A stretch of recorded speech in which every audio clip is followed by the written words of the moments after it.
రెండూ తెలియాలి అంటే కిందటి ఘట్టంలో చాలా దగ్గరలో నిన్నటి రోజున ధృతరాష్ట్రుడికి విశ్వరూప సందర్శనానికి యోగ్యత కల్పించారు. ఇంత సంస్కారం మనసులో ఉన్న దుష్టులతోటి సహవాసం ఉన్నటువంటి వాడు చిట్ట చివరికి తప్పనిసరి పరిస్థితిలో అన్నీ తెలిసి ఉన్న భయంకరమైనటువంటి మరణాన్నే కౌగిలించుకోవాలి. ఇది తప్పదు.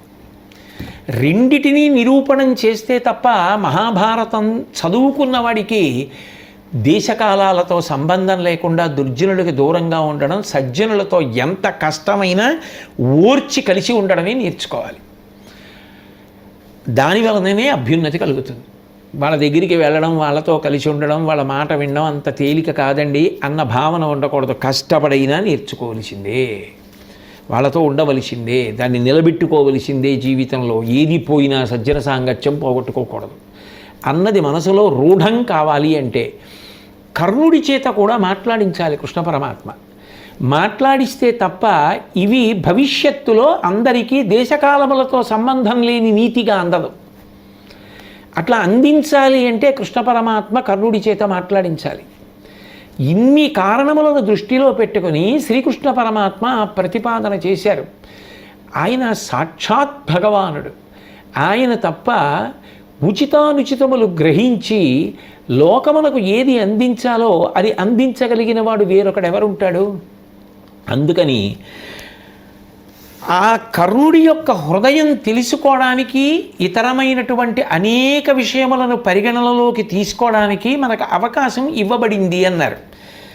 మరికొంతమంది అన్నారు, బహుశా తిక్కన గారిని తప్పు పట్టగలిగినంత సమర్థత ఎవ్వరికీ లోకంలో ఉండదు. ఆయన కవిబ్రహ్మ, మహాప్రాజ్ఞుడు. అటువంటి వారిని తప్పు పట్టి కానీ తక్కువ చేయడం కానీ ఎవరూ చెయ్యలేనటువంటి మహాసాహసం. కానీ బహుశా ఆయన అనువాదం చేసేటప్పుడు, ఆంధ్రీకరించేటప్పుడు పట్టుకున్న ప్రతిలో ఏమైనా స్కాలిత్యం ఉందేమో అన్నారు. ఈ ఒక్క పద్యం మీద, అంటే ద్రౌపదీదేవి నిన్ను 6వ భర్తగా స్వీకరిస్తుంది అన్న పద్యం మీద పెద్దలు ఇన్ని అభిప్రాయములను వెలిబుచ్చారు. వ్యక్తిగతంగా నాకు సంబంధించినంత వరకు అన్ని అభిప్రాయముల యందు సహృదయత ఉంది, అన్ని అభిప్రాయముల యందు మంచి ఉంది, అన్ని అభిప్రాయములలో మాత్రం శ్రీకృష్ణ పరమాత్మ యొక్క చేష్టితమునందు భక్తిభావం ఉన్నది. దాని ద్వారా లోకం తెలుసుకోవలసినటువంటి మంచి విషయములు ఉన్నాయి. మనం జీవితంలో పాటించవలసినటువంటి మంచికి సంబంధించిన విషయాలు ఉన్నాయి. కాబట్టి అటువంటి మంచిని గ్రహించి పరమాత్మ యందు భక్తితో మనం ప్రవర్తించడం అనేటటువంటిది యోగదాయకమని నేను భావన చేస్తాను. కాబట్టి ఆ కర్ణుడు రాబోయేటటువంటి యుద్ధంలో కౌరవులందరూ మడిసిపోతారనేటటువంటిది ఏ విధమైనటువంటి అనుమానము లేనటువంటి విషయం అంటూ ఒక మాట అన్నాడు. రాబోయేటటువంటి యుద్ధంలో ఆ ధర్మక్షేత్రమైనటువంటి కురుక్షేత్ర భూమిలో మేమందరం ఉత్తమగతులు పొందుతాం. అంటే అందరూ మరణిస్తారు. దానికి ప్రధానమైనటువంటి కారణము అధర్మదోషమే. అందున ప్రధానమైనది ద్రౌపదీదేవిని అవమానించడమే. ఆవిడ పేరు కూడా ఇక మళ్ళీ నోటితో ఎత్తల. అంటే నిజానికి మనసులో ఎంత కుపితుడై ఉన్నాడు అన్నది అర్థమవుతుంది. కాబట్టి కృష్ణ పరమాత్మ అన్నారు, నేను పలికినటువంటి పలుకులు ఏవైతే ఉన్నాయో వాటిని నువ్వు స్వీకరించడానికి సిద్ధం కాలేవు. మనిషికి అహంకారం దుఃఖకారణం. కర్ణ, నువ్వు అర్జునుడితో నిష్కారణ వైరాన్ని పూరి ఉన్నావు. పరాజయమో ప్రాణహానియో ఈ రెండింటిలో ఒకటి తప్ప నీకు విజయం మాత్రం కలగదు. అయితే అర్జునుడి చేతిలో ఓడిపోతావు, లేదా అర్జునుడి చేతిలో మరణిస్తావు తప్ప విజయం అనేటటువంటిది సంప్రాప్తించడము ఉండదు. మీ పక్షము గెలవదు. చాలామంది మరణించవలసినటువంటి సమయం ఆసన్నమైపోతే శాంతి వైపునకు ఎందుకు ఆలోచన కలుగుతుంది? కాబట్టి కలగదు. గాంధీవము అక్షయబాణ తూణీరములు ధరించి అర్జునుడు దివ్యమైనటువంటి రథాన్ని ఎక్కి నేను సారథ్యం చేస్తుండగా, కపిధ్వజం ప్రకాశిస్తుండగా యుద్ధానికి వచ్చి అస్త్రములను ప్రయోగిస్తుంటే అప్పుడు నీకు ఆ కయ్యం జరుగుతుండగా అర్జునుడి యొక్క పౌరుష పరాక్రమాలు ఏమిటో తెలుస్తాయి అని చెప్పి నీకు మళ్ళీ చెప్తున్నాను కర్ణ, సర్వ విధముల పాండవులే గెలుస్తారు, ఇందులో ఏ విధమైనటువంటి అనుమానము లేదు. నువ్వు హస్తినాపురానికి తిరిగి వెళ్ళు. తిరిగి వెళ్ళి దుర్యోధనుడితో ఒక మాట చెప్పు. 7-8 రోజులలో అమావాస్య వస్తోంది. ఆ అమావాస్య చాలా పుణ్యప్రదమైనటువంటి తిథి. అంత పుణ్యప్రదమైనటువంటి తిథి అయిన అమావాస్య నాడు యుద్ధాన్ని ప్రారంభం చేద్దామని కృష్ణ పరమాత్మ చెప్పాడు అని చెప్పు అని చెప్పి కర్ణుడిని వీడ్కొలిపాడు. కర్ణుడు శ్రీకృష్ణ పరమాత్మ యొక్క రథం దిగిపోయి తన రథాన్ని ఎక్కి తిరిగి హస్తినాపురానికి వెళ్ళిపోయాడు. తర్వాత కృష్ణ పరమాత్మ సాత్యకిని పిలిచి తన రథాన్ని ఎక్కించుకొని శకునాలు పరిశీలనం చేస్తే యుద్ధమే జరుగుతుంది అని తెలుస్తోంది. ధర్మరాజు ఎటూ గెలుస్తాడు, అందులో ఏ విధమైనటువంటి అనుమానము లేదు అని చెప్పి బయలుదేరి తిరిగి వచ్చేస్తున్నాడు. వచ్చేస్తున్నప్పుడు ఆ కర్ణుడు చిట్ట చివరిసారిగా ఒక మాట అన్నాడు. దీనికి మూలము శకునియు నేనును దుశ్శాసనుండు ఇంతియ కుంతీసోనలు వారల కలిసిన రానీరగవచ్చు నాకు రాజీవాక్ష. కృష్ణ, ఈ యుద్ధానికంతటికీ కారణం నేను, శకుని, దుశ్శాసనుడు, మేము ముగ్గురం అయినప్పుడు ఇందులో శకుని దుశ్శాసనుడు రాకుండా నేను ఒక్కడిని ఆవలిపక్షంలోకి రావడం వల్ల జరిగేటటువంటి ఉపకారము ఉండదు. వారిద్దరూ ఈవలిపక్షంలో ఉండి నేను ఆవలిపక్షంలోకి రావడం వల్ల ఏ విధమైనటువంటి ప్రయోజనం ఉండదు. పైగా వాళ్ళు కూడా వస్తే కదా నేను పాండవుల్ని కలవడం, వాళ్ళు రారు, కాబట్టి నేను రావడానికి అవకాశం లేదు అని చెప్పి సెలవిప్పించమని, ఒకవేళ గెలిచానా మళ్ళీ నీ పాదములకు నమస్కరించి ఇక్కడ కనపడతాను, ఒకవేళ ఇక్కడ గెలవలేకపోయానా వీరస్వర్గంలో పరమేశ్వర స్వరూపంతో ఉన్నటువంటి నీకు నమస్కారం చేస్తాను అంటే కర్ణుడికి స్పష్టంగా తెలుసు కృష్ణ పరమాత్మ సాక్షాత్ భగవానుడు. లేకపోతే ఇక్కడ నేను గెలిస్తే వచ్చి విజయుడనై నిన్ను దర్శనం చేస్తాను, ఒకవేళ శరీరం వదిలిపెట్టేస్తే వీరస్వర్గంలో పరమేశ్వరుడిగా ఉన్నటువంటి నీకు నమస్కారం చేస్తాను. అంటే కృష్ణ పరమాత్మ భగవానుడని తెలిసిన్నవాడే కర్ణుడు అన్నది స్పష్టంగా తెలిసిపోతాను. సరే, కర్ణుడు వెళ్ళిపోయిన తర్వాత పరమాత్మ ఆ ఉపప్లవ్యానికి బయలుదేరి వెళ్ళిపోతున్నారు. అక్కడ విదురుడు హస్తినాపురంలో కుంతీదేవి దగ్గరికి వెళ్ళి అమ్మా, యుద్ధం తటస్థిస్తుంది అనేటటువంటిది ఏ అనుమానము లేనటువంటి విధానంలో తెల్లం అయిపోయింది. అంతటి మహానుభావుడు శ్రీకృష్ణ పరమాత్మయే స్వయంగా బయలుదేరి వచ్చి చెప్పవలసినటువంటి మాటలు చెప్పినా కూడా వాళ్ళు ఆ హితవాక్యములను వినలేదు కనుక దుర్యోధనాదులు యుద్ధంలో మడిచిపోతారు. పాండవుల శక్తి సామర్థ్యాలు ఏమిటో వీళ్ళకి తెలియట్లేదు. పాండుకుమారులు ఎన్ని కష్టాలు అనుభవించినా ఇప్పటికీ కూడా వాళ్ళు సహనం పట్టి శాంతినే అభిలషించారు. దుర్మార్గులైనటువంటి దుర్యోధనాదులకు వాళ్ళు తోబుట్టువులు అవడమే వాళ్ళు చేసుకున్నటువంటి పెద్ద దురదృష్టం. కాబట్టి ఇంతమంది రాజ్య సంపద కోసం మడిసిపోవడానికి సిద్ధపడుతున్నారు. దుఃఖరహితమైనటువంటి విషయం యుద్ధం లేకపోవడం, కానీ ఇంకా ఇప్పుడు ఆ ద్రోణ, భీష్మ, కృప, కర్ణుల యొక్క వీరావేశాలను తగ్గించడం ఎవరికీ సాధ్యం కాదు. అందులో ఏ కారణం చేతనైనా భీష్ముణ్ణి కానీ, ద్రోణుణ్ణి కానీ, కృపాచార్యుల వారిని కానీ ఆపవచ్చేమో, శాంతి పొందేటట్టు చేయవచ్చేమో, కానీ ఎప్పుడూ భీమాదుల మీద కోపంతో రగిలిపోయే లక్షణం ఉన్నటువంటి కర్ణుడు శాంతించడు కనుక యుద్ధం ఆగదు. కాబట్టి చాలామంది యోధులకు నిజానికి యుద్ధం చెయ్యాలన్న కోరిక లేదమ్మా, శాంతిని కోరుకుంటున్నారు. కానీ ఈ యుద్ధం జరుగుతుంది. ఎందుకు జరుగుతుంది అంటే జరగకూడదని పెద్దలైన భీష్మద్రోణ కృపాచార్యాదులు అనుకున్నా కర్ణుడు అంగీకరించాడు. కర్ణుడు ప్రధానుడు కాబట్టి యుద్ధం జరుగుతుంది అని చెప్పి వెళ్ళిపోయాడు. కుంతీదేవి ఏకాంతంలో చాలాసేపు ఆలోచించింది. కర్ణుడు నా కుమారుడు, ఇది తెలియక కర్ణుడు పాండవుల మీదకి యుద్ధానికి వెడుతున్నాడు. నేను ఏకాంతంలో కర్ణుడిని కలుస్తాను, కలిసి నువ్వు నా కుమారుడివి, పాండవులకు అగ్రజుడవు అని తెలియచేస్తాను, పాండవుల మీద ప్రేమ కల్పిస్తాను. దాని చేత కర్ణుడి యొక్క మనసు మారితే, కర్ణుడు పాండవుల వైపు తిరగడానికి సిద్ధపడితే యుద్ధం ఆగిపోతుంది. ఎందుకని అంటే భీష్మద్రోణాదులు ఎటు యుద్ధానికి సిద్ధంగా లేరు, వాళ్ళు శాంతిని కోరుతున్నారు. ఒక్క కర్ణుడిని చూసుకునే దుర్యోధనుడు కాలు దూవుతున్నాడు. కర్ణుడు పాండవుల వైపుకి తిరిగిపోతే దుర్యోధనుడు యుద్ధానికి రాలేడు, అందరికీ శాంతి కలుగుతుంది. కాబట్టి ఇంకా నేను ఈ రహస్యాన్ని దాచి సాధించేదేం లేదు. ఇప్పుడు నేను ఈ రహస్యాన్ని బహిర్గతం చేయవలసిన అవసరం ఉంది, కొడుకుతో పంచుకోవాలి. కాబట్టి నేను కర్ణుడిని కలుస్తానని కర్ణుడు అనుష్ఠానం చేసుకోవడానికి గంగానదికి వెళ్ళినటువంటి సమయం చూసి ఆయన జపం చేసుకుంటే ఆయన వెనకాతలే కూర్చుంది. ఆయన జపం పూర్తయిపోయిన తర్వాత లేచి 4 దిక్కులా చూస్తూ వెనక ఉన్నటువంటి కుంతీదేవిని చూసి సంభ్రమాశ్చర్యములను పొందాడు.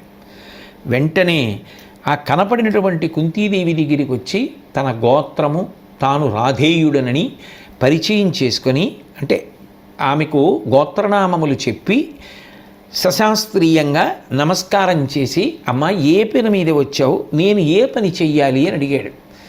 కానీ వాళ్ళు పాటించినటువంటి ధర్మం ఆశ్చర్యంగా ఉంటుంది. ఈ దేశానికి ఉన్న గొప్పతనం అదే. యుద్ధంలో కూడా ధర్మయుద్ధాలే చేశారు. అక్కడైనా ధర్మం తప్పితే మాత్రం ఎవరూ ఒప్పుకోలే. సూర్యాస్తమయం అయిపోవడానికి సిద్ధంగా ఉందన్న సమయంలో ఎంతో కాలం నుంచి చంపడానికి ఎదురు చూస్తున్నటువంటి శత్రువు దొరికి అతడి యొక్క జుత్తు పట్టుకుని ఉంచి కంఠం మీదకి కత్తి ఎత్తినప్పుడు కూడా సూర్యాస్తమయం అయిపోయింది అని చెప్పి తెలియచేస్తూ భేరీలు మోగితే, నగారా మోగితే ఉత్తర క్షణం ఆ వీరుణ్ణి వదిలేశారు. యుద్ధాలు కూడా ధర్మయుద్ధాలే. యుద్ధంలో కూడా ధర్మం తప్పితే అంతకన్నా అప్రతిష్ఠ ఇంకొకటి లేకుండా పోయేది. అంత గొప్పగా ధర్మానికి పట్టాభిషేకం జరిగిన దేశం. అందుకే ఇప్పటికీ ఈ దేశానికి శాంతి శాంతి శాంతి శాంతి కాముకత.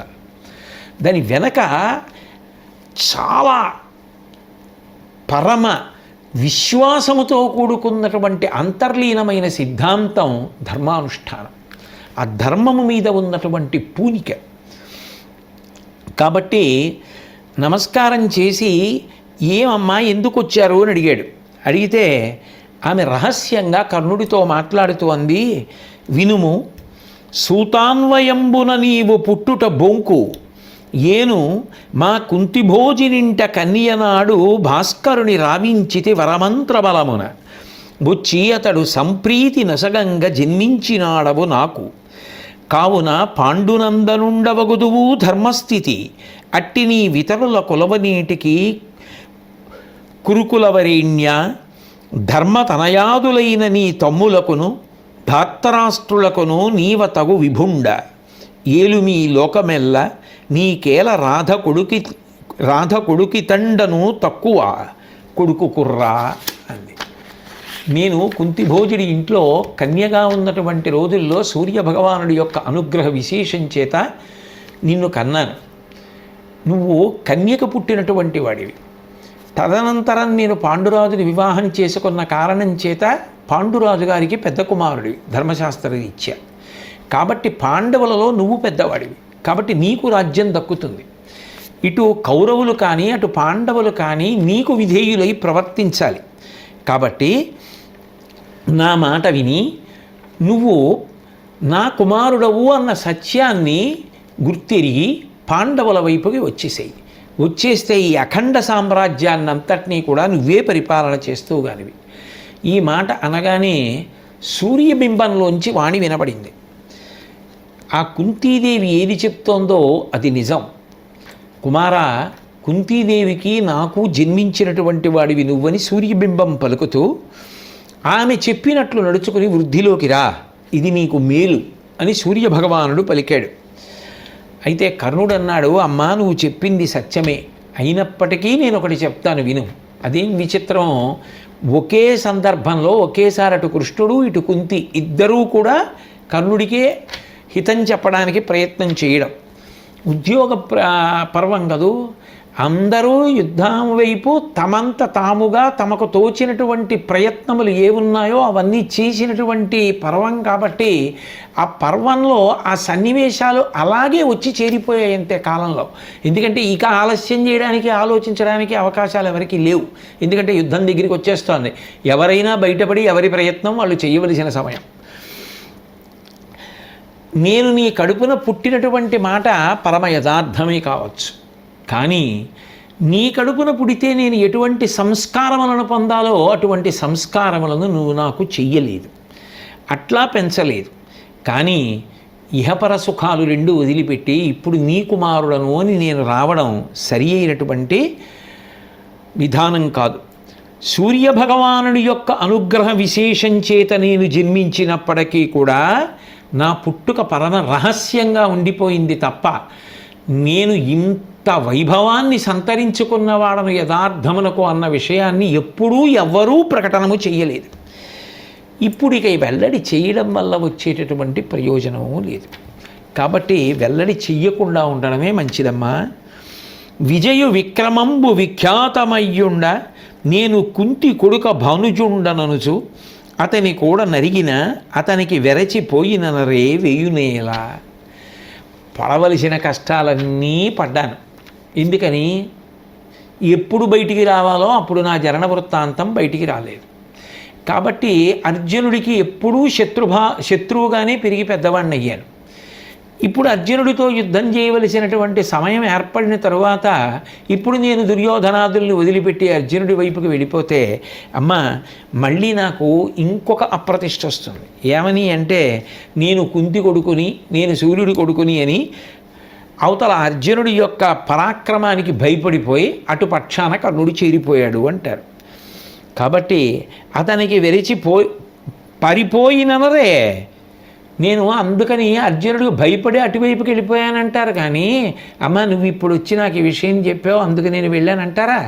అందుకని వద్దమ్మా. ఇంకా ఈ స్థితిలో ఈ రహస్యాన్ని బయటికి చెప్పడం ఇవన్నీ వద్దు. ఇక ఇన్నాళ్ళు చెప్పలేదు, జరగవలసినది జరిగిపోయింది, ఇంక ఇప్పుడు చెప్పి ఉపయోగం ఏముంది? చెప్పకు, నీ గుండెల్లోనే దాచుకో అని.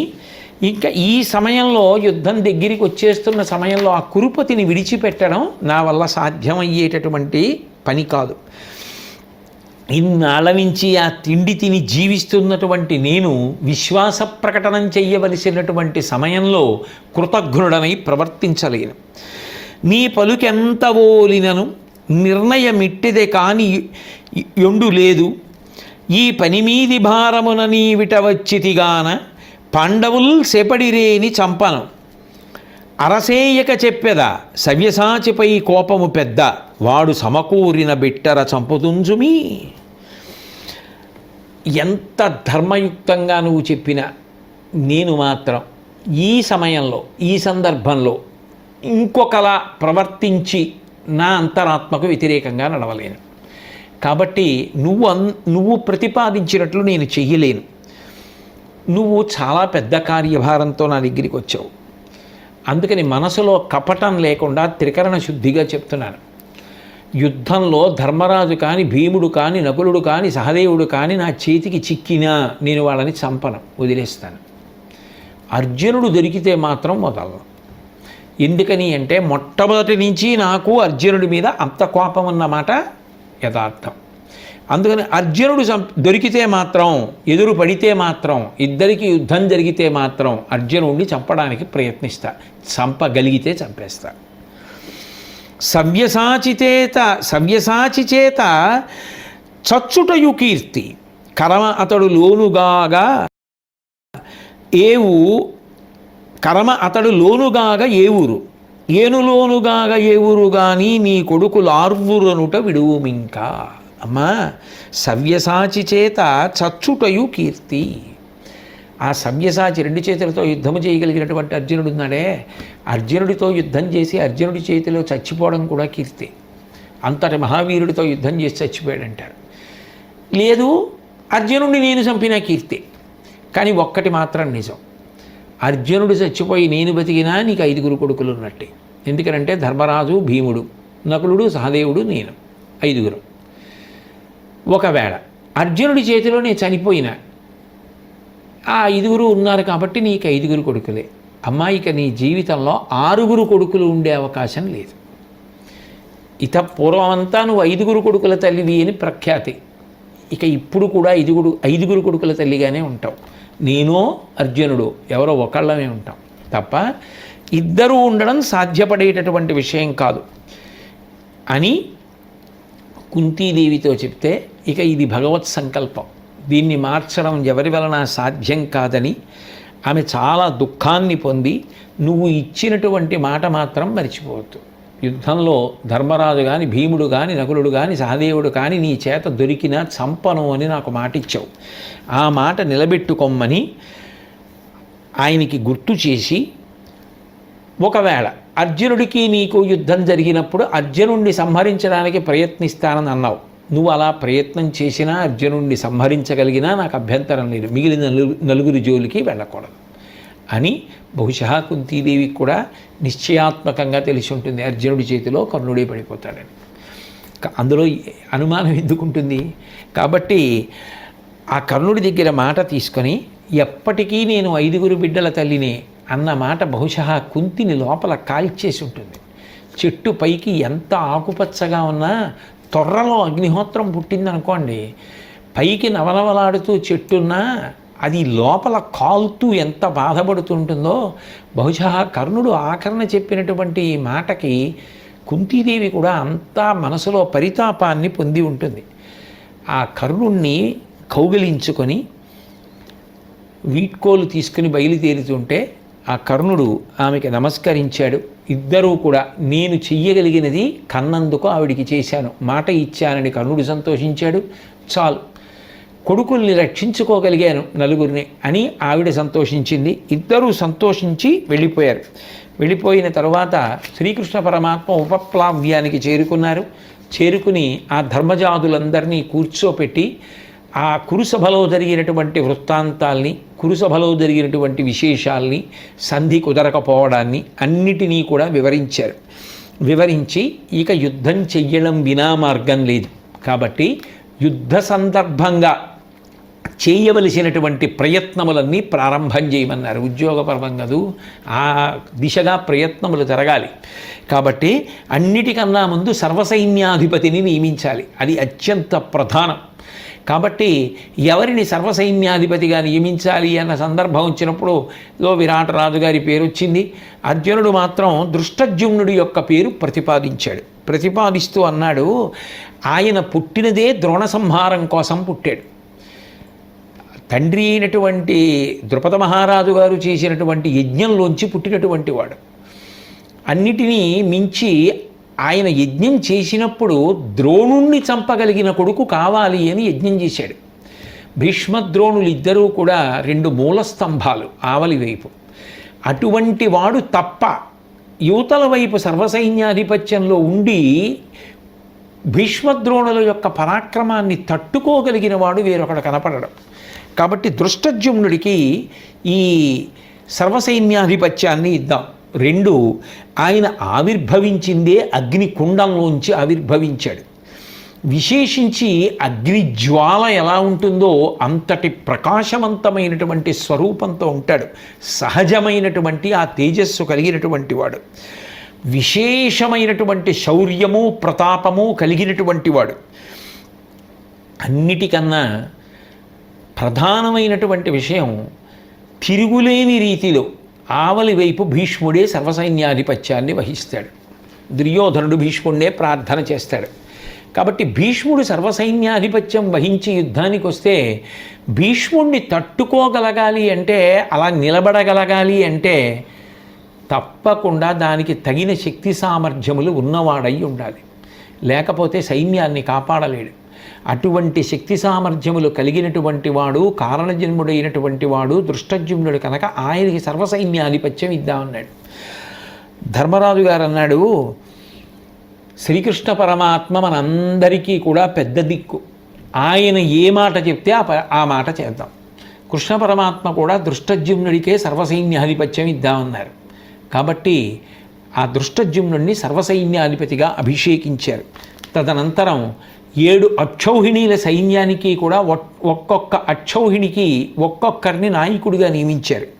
ద్రుపద మహారాజు గారిని, విరాట మహారాజు గారిని, సాత్యకిని, జరాసంధుడి యొక్క కుమారుడైనటువంటి సహదేవుణ్ణి, చీతికానుణ్ణి, శిశుపాలుడి యొక్క కుమారుడైనటువంటి దుష్టకేతువుని, శిఖండిని, ఈ 7గురిని కూడా 7 అక్షౌహిణీలకి నాయకులుగా నియమించి యుద్ధానికి సిద్ధపడి అందరూ బయలుదేరి ఎక్కడా కూడా మునీశ్వరుల యొక్క ఆశ్రమాలు కానీ దేవాలయాలు కానీ ఉన్న ప్రదేశాలలో వాళ్ళకి ఇబ్బంది కలగకుండా దూరంగా తొలగిపోయేటట్టుగా నియమించాడు ధర్మరాజు గారు.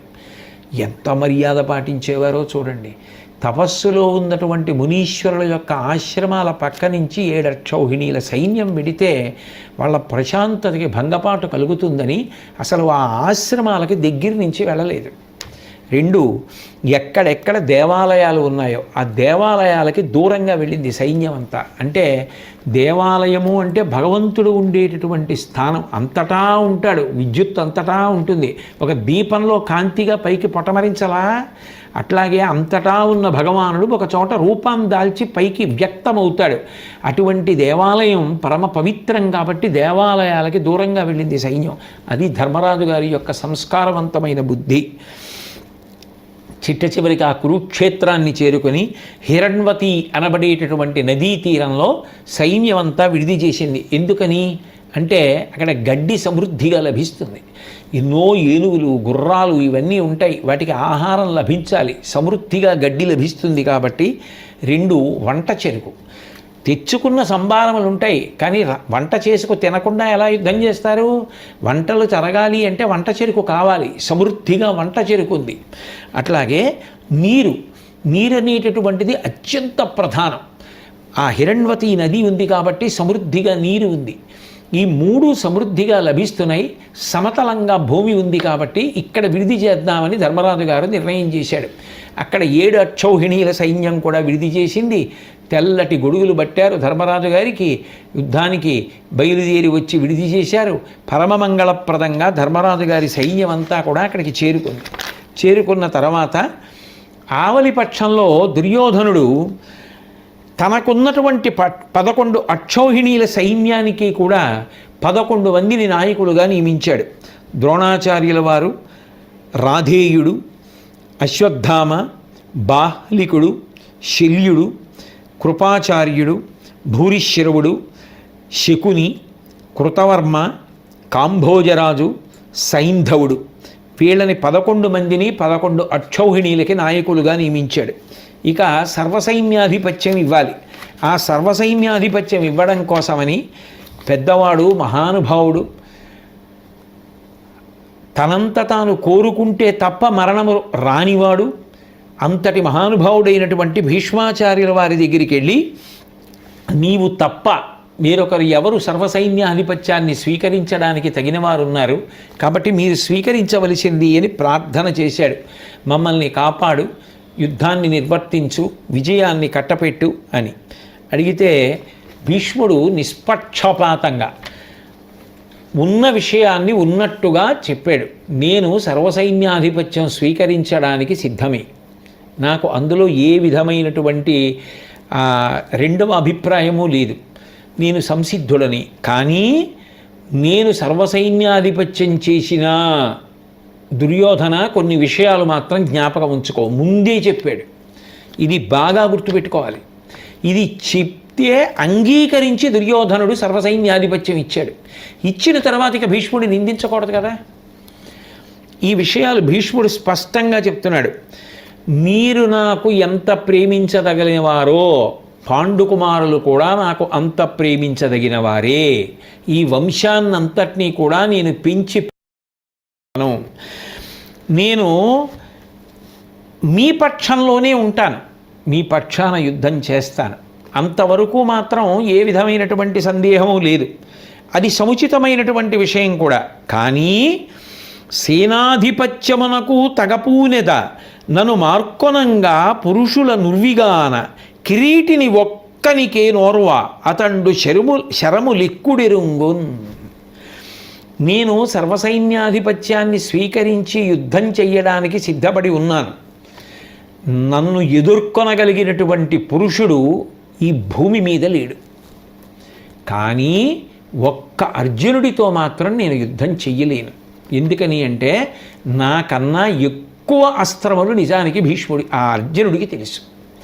అర్జునుడికి తెలుసు కాబట్టి అర్జునుడు ఒక్కడితో మాత్రం యుద్ధం చేయలేరు. ఈ భూమి మీద ఉన్నటువంటి ఏ ఇతర పురుషుడు కూడా నిజానికి నాతో యుద్ధం చేయడానికి సరిపోడు. అతను ఒక్కడికే, ఆ అర్జునుడికి ఒక్కడికే నాకన్నా ఎక్కువ బాణాలు తెలుసు అని భీష్ముడని, పెరవారి నెల్లదరమిడి నరుకుదు పాండు క్షితీశ నందనులను రూపరసేయం చేయాడదు తరుమరు నా మీద నచ్చు దగ్గరతవారున్. దుర్యోధన, నేను ముందే నీతో ఒక మాట చెప్తున్నాను. ఇతరులు ఎవరైనా సరే యుద్ధంలో నరికేస్తాను, అందులో ఇంకా సందేహం లేదు. కానీ పాండురాజు కుమారులైనటువంటి ఆ 5 పాండవులు ఉన్నారే, ధర్మరాజు, భీముడు, అర్జునుడు, నకులుడు, సహదేవుడు, వాళ్ళని నేను చంపలేను. అది సాధ్యం కాదు. ఎందుకని అంటే మీ పట్ల నాకు ఎంత ప్రేమ ఉందో వారి పట్ల కూడా నాకు అంతే ప్రేమ ఉన్నది. నిజానికి భీష్ముడు మాత్రం ఎందుకు రావాలి యుద్ధానికి అంటే, ఈ అవకాశం వదిలేస్తే తాను మాత్రం వీరమరణం ఎలా పొందాలి? అర్జునుడు లాంటి వాడు ఆవలిపక్షంలో ఉండి బాణాలు వేస్తేనే తాను అప్పశయ్య మీద పడుకొని ప్రాణం వదిలిపెట్టగలడు. లేకుండా తాను మాత్రం ఇక శరీరంతో ఎంతకాలం ఉంటాడు? ఎంతకాలం నుంచి ఉండే ఆ వంశాన్ని రక్షించుకొస్తున్నాడు? శాపము వలన వచ్చినటువంటి వాడు ఇక ఎప్పుడో ఇప్పుడు శరీరాన్ని విడిచిపెట్టి వెళ్ళిపోవాలిగా. తెలియనివాడా? మహానుభావుడు, అంత ధర్మాత్ముడు, అంత పెద్దవాడు, అంత యోగ్యుడు, కృష్ణ పరమాత్మ అంతటి వాడు ఆయన చేత నీతులు చెప్పించాడే ధర్మరాజు గారికి. కాబట్టి అర్జునుడితో యుద్ధం చేసి శరీరం పడిపోవాలన్నదే ఆయన కోరిక కూడా నిజానికి. కాబట్టి అర్జునుడితో మాత్రం నేను యుద్ధం చేయలేను. పాండుకుమారులైనటువంటి ఆ 5 చంపలేను, చంపను. ఎందుకని? మీరెంతో వాళ్ళంతే. మిగిలిన ఎవరినైనా నరికేస్తారు యుద్ధంలో, నా ముందు నిలబడలేరు కూడా. అయితే వాళ్ళు అంత ఉత్సాహంగా వాళ్ళు కూడా నిజానికి నా మీదకి రారు. ఎందుకనంటే వాళ్ళకి కూడా తాత అని నా మీద అంత గౌరవం, అంత ప్రేమ, అంత అభిమానం. అందుకని నా మీదకి రారు.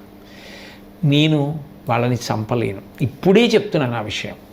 నిజానికి ఈ విషయం తెలిసి భీష్ముడిది చెప్పాడని తెలిసిన తరువాత సర్వసైన్యాధిపత్యం ఇచ్చి నువ్వు వారిని చంపలేదే వీరిని చంపలేదే అని తర్వాత అంత పెద్ద ఆయన్ని పట్టుకుని ఇబ్బంది పెట్టకూడదు కదా దుర్యోధనుడు. యుద్ధ ప్రారంభంలోనే చెప్పేశాడు ఆ విషయం. ఆ సమయానికి జరగవలసినది ఏదో జరుగుతుంది. అది ఎట్లా ఉంటుందో అట్లా ఉండని. కానీ ఇది మాత్రం నేను చెప్పవలసినటువంటి విషయం. ఇప్పుడు నాకు ఒక విషయాన్ని నువ్వు స్పష్టంగా చెప్పు దుర్యోధన. ఇప్పుడు ఈ యుద్ధం చెయ్యడానికి, సర్వసైన్యాధిపత్యం వహించడానికి నేనా కర్ణుడా? ఎవరు ముందు? ఎందుకంటే సభలో మరి కర్ణుడు ప్రతిజ్ఞ చేసి ఉన్నాడు కదా. అందుకని ఎవరిని నియోగిస్తావు? నీవు నియోగించి సర్వసైన్యాధిపత్యం ఇచ్చిన తరువాత కదా యుద్ధం చేయవలసి ఉంటుంది.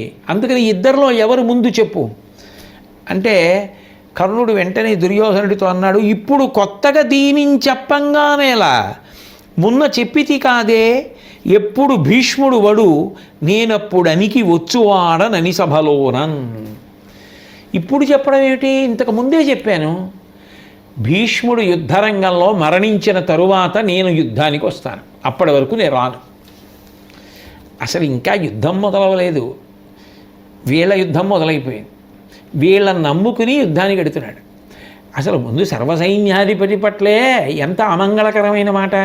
ఈయన చనిపోతే నేను అప్పుడు యుద్ధానికి వస్తానేమిటి అంటే వాళ్ళ మీద వాళ్ళకే అంతంత కక్షలు. భీష్ముడు లాంటి మహానుభావుడి మీద కక్ష పెట్టుకుని ఏం సాధిస్తాడు? అందుకని ఆయన చనిపోయిన తర్వాత నేను యుద్ధానికి వస్తానన్నాడు కర్ణుడు. సరే అట్లే అగుగాక అని భీష్ముడు సర్వసైన్యాధిపత్యాన్ని స్వీకరించడానికి సిద్ధపడ్డాడు. ఆయన్ని కూర్చోబెట్టారు, అభిషేకం చేశారు, ఆయన్ని సర్వసైన్యాధిపతిగా ప్రకటించాడు దుర్యోధనుడు. ఇక్కడ భీష్ముడికి ఇలా సర్వసైన్యాధిపతిగా పట్టాభిషేకం జరిగింది. వెంటనే అత్తరి పాషాణంబులు నెత్తురు నెమ్ములను కురిసే నిష్ఠుర నినదాయత్తమయీ అభము పిడుగుల మొత్తంబులువడియే నగరమున ఎల్లెడలన్. ఆ భీష్ముణ్ణి సర్వసైన్యాధిపతిగా అభిషేకించేటటువంటి సమయంలో భయంకరమైనటువంటి గర్జనలతో ఆకాశంలోంచి రాళ్ళు, నెత్తురు, ఎముకలు వర్షింపబడ్డాయి, పిడుగులు పడ్డాయి. అంత భయంకరమైనటువంటి వాన అంటే నెత్తురు పడడం ఏమిటి, ఎముకలు పడడం ఏమిటి, రాళ్ళు పడడం ఏమిటి అంటే ఇంకా అంతకన్నా అపశకునం ఏముంటుంది? అందరూ మడిసిపోతారు, ఎవరు బతికేవాళ్ళు లేరని కదా దాని అర్థం. ఇన్ని అపశకనములు కలిగినా దుర్యోధనుడు యొక్క మనసు మారదు. అది ఆయన యొక్క మూర్ఖత్వం. ఎంత మూర్ఖుడు! కురురాజైనటువంటి ఆ దుర్యోధనుడు ఈ దోషము పోవడం కోసం నేను పరిహార క్రియలు చేస్తానని చెప్పి కొన్ని శాంతి క్రియలు చేసి దానాలు ఇచ్చి యుద్ధానికి బయలుదేరుదామని చెప్పి అందరినీ సిద్ధం చేశాడు. బయలుదేరారు, కురుక్షేత్ర సంగ్రామ భూమికి వెళ్ళారు. అక్కడ ఒక ఉచితమైనటువంటి ప్రదేశాన్ని ఎంచుకున్నాడు. ఎంచుకొని సైన్యం అంతటితోటి కూడా విడిది చేశాడు. ఈలోగా బలరాముడు వచ్చాడు. వచ్చి పాండవుల యొక్క ఆతిథ్యాన్ని స్వీకరించాడు. ఆయన కృష్ణుడి పట్ల కొంచెం నిందాపూర్వకంగా మాట్లాడాడు. ఈ కృష్ణుడు తలుచుకుంటే సంధి చెయ్యగలిగిన వాడే, కానీ మాట్లాడవలసినటువంటి రీతిలో మాట్లాడకపోవడం వల్ల సంధి కుదరలేదు. ఇప్పుడు యుద్ధం జరుగుతోంది. ఆ భీముడు నా శిష్యుడే, ఆ దుర్యోధనుడు నా శిష్యుడే, ఇద్దరూ గదాయుద్ధం నా దగ్గర నేర్చుకున్న వాళ్ళే. ఒండురులు యుద్ధం జరుగుతుంటే ఒక్కొక్కడు పడిపోతుంటే రెండు పక్షాల్లో ఉన్నవాళ్ళు బంధువులు, స్నేహితులు అయితే ఈ మారణ హోమాన్ని నేను చూడలేను. అందున ప్రత్యేకించి భీముడు, దుర్యోధనుడు యుద్ధం చేసుకుంటున్నప్పుడు ఒకళ్ళనొకళ్ళు కొట్టుకుంటుంటే ఎవడు ఓడినా, ఎవడు గెలిచినా, ఎవడు పడిపోయినా అది నాకు చాలా బాధాకరంగా ఉంటుంది. అందుకని నేను అసలు ఈ యుద్ధం చూడడానికి ఇష్టపట్టలేదు. తీర్థయాత్ర వెళ్ళిపోతున్నాను, నేను సరస్వతీ తీర్థానికి వెళ్ళిపోతున్నానని వాళ్ళ దగ్గర అనుమతి తీసుకుని వెళ్ళిపోయాడు. కాబట్టి యుద్ధంలో పాల్గొనని వారిలో ఒకడు బలరాముడు. రెండవ వాడు రుక్మి. రుక్మి కుండిన నగరాధిపతి, రుక్మిణీదేవి యొక్క అన్నగారు. శ్రీకృష్ణ పరమాత్మ రుక్మిణీదేవిని వివాహం చేసుకోవాలి అని రాక్షస వివాహంలో ఆవిడ్ని తీసుకొస్తున్నటువంటి సమయంలో కృష్ణ పరమాత్మతో యుద్ధం చేసి కృష్ణుడి చేతిలో ఓడిపోయినటువంటి వాడు.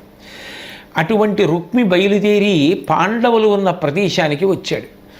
వచ్చి అర్జునుడితో మాట్లాడుతూ అన్నాడు, నీకు యుద్ధం చెయ్యడం అంత భయం అయితే నువ్వు తప్పుకో. ఈ లోకంలో నాతో యుద్ధం చెయ్యగలిగిన వాడెవరూ లేడు.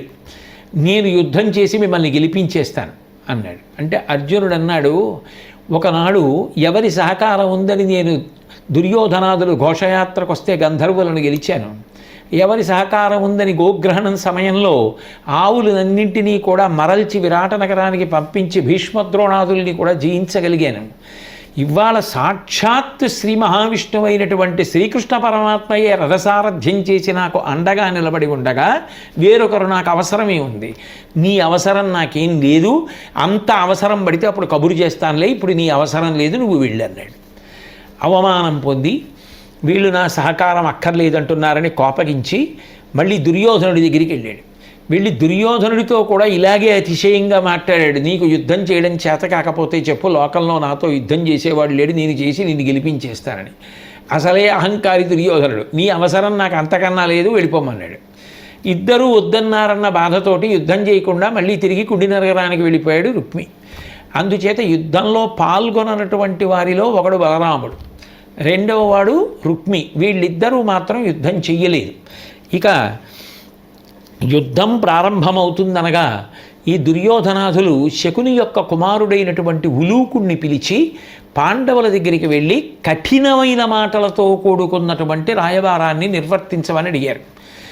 ఈ ఉలూకుడు వెళ్ళాడు. ధర్మరాజు యథేచ్ఛగా ఎటువంటి తొంటరి మాటలు వాళ్ళు చెప్పమన్నారో ఆ మాటలు చెప్పు, నీకేం భయం లేదు, రాయబారిగా వచ్చావు, నీ ధర్మం నీది, నిన్నేం చేయమన్నాడు. మీకు గాంధీవం ఉందనుకుంటున్నావు, తాటి చెట్టు అంత గాంధీవం ఉందంటావు అర్జున. భీమ, నీకంత పెద్ద ఉగ్రమైన గదాదండ ఉందంటావు. సభలో మీ భార్య ద్రౌపదీదేవి యొక్క వలువలు ఊడ్చినప్పుడు మీరేం చేశారు? దుశ్శాసనుడి గుండెలు బదలగొడతానని ప్రతిజ్ఞ చేశావు, నెత్తురు తాగుతానన్నావు. ఏది ధైర్యం ఉంటే ఇప్పుడు యుద్ధానికి రా, తాడో పేడో తేలిపోతుంది అని కఠినమైనటువంటి మాటలతో దుర్యోధన పక్షాన మాట్లాడుతూ ధర్మరాజుని నిరసించే ప్రయత్నం చేశాడు. అయినా ధర్మరాజు గారు నిగ్రహించుకొని ఆయనకి ఇవ్వవలసినటువంటి తాంబూలాభరణముల వంటివి ఇచ్చి సత్కరించి పంపిస్తూ తేల్చుకోవలసినటువంటిది యుద్ధభూమిలో. ఇక ఇటు యుద్ధభూమికి వచ్చేసాం. అంత ధైర్యం ఉన్నవాడైతే దుర్యోధనుణ్ణి నిర్భయంగా యుద్ధభూమికి రమ్మను, ఇక తిరిగి వెళ్ళడం అనేటటువంటి మాటే ఉండదు. ఆ రణరంగమునందు కౌరవులందరూ మడిసిపోవలసినదే అని శ్రీకృష్ణ పరమాత్మ ధర్మరాజులు ఆ ఉలూకుడికి తిరిగి తమ సందేశాన్ని తెలియచేసి పంపించేశారు. అమావాస్య నాడు యుద్ధం ప్రారంభం కావాలి. ఇరుపక్షములు సన్నద్ధముగా ఉన్నాయి. ఉలూకుడి రాయబారం కూడా పూర్తయిపోయింది. అయిపోయిన తర్వాత ఇక యుద్ధానికి సిద్ధపడుతున్నటువంటి సన్నివేశంలో వాళ్ళు యుద్ధం ముందు ప్రశాంతత అంటారే, అటువంటి ప్రశాంతతతో ఉన్నటువంటి తరుణంలో శ్రీకృష్ణ పరమాత్మ యొక్క అనుగ్రహ విశేషం చేత ధర్మాన్ని పట్టుకున్న వాళ్ళు కాబట్టి పాండవాదులు ఆ యుద్ధంలో గెలుస్తారనేటటువంటిది నిస్సందేహమైనటువంటి విషయం. ఆ విషయం కృష్ణ పరమాత్మయే చెప్పి ఉన్నారు. ఆ పైన భీష్ముడికి సర్వసైన్యాధిపతిగా పట్టాభిషేకం జరుగుతున్నప్పుడు కౌరవులు గెలవరు అన్న విషయం జరిగినటువంటి ఉత్పాతములను బట్టి అపశకనములను బట్టి నిరూపణమైంది. యువతల వైపు కారణజన్ముడైనటువంటి దృష్టజ్యుమ్నుడికి సర్వసైన్యాధిపతిగా పట్టాభిషేకం చేసి వాళ్ళందరూ సంతోషంగా పెళ్లికెడుతున్న వాళ్ళు ఎలా వెడతారో అటువంటి రీతిలో తరలి వెళ్ళారు. వాళ్ళకి చక్కటి శుభశకనములు గోచరించాయి. పరమాత్మ యొక్క అనుగ్రహం వారి పట్ల ఉంది కాబట్టి వారు గెలుస్తారన్నది నిస్సందేహమైనటువంటి విషయం. కాబట్టి గెలుపునకు కారణమైనటువంటి ధర్మం ఏదైతే ఉన్నదో అటువంటి ధర్మమును అనుష్ఠించడానికి కావలసినటువంటి సక్రమమైన బుద్ధినిచ్చి దుర్యోధనుడు యందు ఏ మూర్ఖత్వము వాడి నాశనమునకు కారణమవుతోందో అటువంటి మూర్ఖత్వము ఏర్పడకుండా తన యొక్క అనుగ్రహ దృక్కుల చేత మనని కరుణించవలసినదిగా శ్రీకృష్ణ పరమాత్మ యొక్క పాదములు పట్టి ప్రార్థన చేస్తూ తరువాతి ఘట్టాన్ని మళ్ళీ రేపు రోజు కలుసుకున్నప్పుడు పరిశీలనం చేద్దాం. స్వస్తి.